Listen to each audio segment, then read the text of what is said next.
நீங்கள் ஒருவரிடம் நீ 1 கோடி சம்பாதித்தால்தான் பணக்காரன் என்று சொன்னால், புதியதாக எஸ்ஐபி ஆரம்பிக்கும் ஒருவர் உடனே கேட்பார், அதை நான் எப்போ அடைவேன்? அந்த ஒரு கேள்வியே பலரின் பயணத்தை அங்கேயே நிறுத்திவிடுகிறது. 1 கோடி என்பது பலருக்கும் ஒரு எட்டாக்கனி போல தோன்றுகிறது. அது மிக தொலைவில் இருக்கிறது. அதை அடைய வேண்டிய நேரம், பொறுமை, கட்டுப்பாடு இவையெல்லாம் அவர்களுக்கு மிகப்பெரிய சுமையாக தோன்றுகிறது. மாதம் 5000 அல்லது 10,000 எஸ்ஐபி செய்வதிலேயே அந்த 1 கோடி இலக்கு இன்னும் இன்னும் தொலைவாக போகும் போல தெரியும். இதுதான் பெரிய தவறு. 1 கோடி இலக்கை மறந்து விடுங்கள். அதற்கு பதிலாக 10 லட்சத்தை உங்கள் முதல் இலக்கமாக வைத்துக் கொள்ளுங்கள். ஏன் தெரியுமா?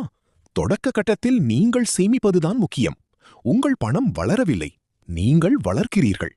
ஆனால் 10 லட்சத்தை அடையும் போது முழு கதை மாறுகிறது. அது ஒரு எண் மட்டுமல்ல, அது ஒரு திருப்பு முனை. 10 லட்சம் என்ற அந்த அடித்தளம் உருவானதும் உங்கள் முதலீடு தானாகவே வேலை செய்ய தொடங்கும். 12% வருமானத்தில் 10 லட்சம் வருடத்திற்கு 1.2 லட்சம் வரை வளர முடியும். அதாவது நீங்கள் மாதம் சேமிப்பது மட்டுமல்ல, உங்கள் பணமும் உங்களுக்காக வேலை செய்ய ஆரம்பிக்கும். இதுதான் உண்மையான மாற்றம். இதுவரை நீங்கள் சேமிப்பவர். 10 லட்சத்திற்கு பிறகு நீங்கள் முதலீட்டாளர். இந்த மனநிலை மாற்றம் மிகவும் சக்தி வாய்ந்தது. முன்பு நான் இன்னும் எவ்வளவு சேமிக்கலாம், பிறகு என் பணத்தை எப்படி பாதுகாக்கலாம், எப்படி அதிகரிக்கலாம், இந்த ஒரு மாற்றமே உங்கள் வாழ்க்கையை மாற்றும். 10 லட்சம் என்பது உங்கள் முதலீட்டு பேரரசின் அடித்தளம். அது உங்களுக்கு நம்பிக்கையை தரும், அது உங்களுக்கு அமைதியை தரும், அது உங்களை சந்தை வீழ்ச்சியில் கூட தளராமல் வைத்திருக்கும்.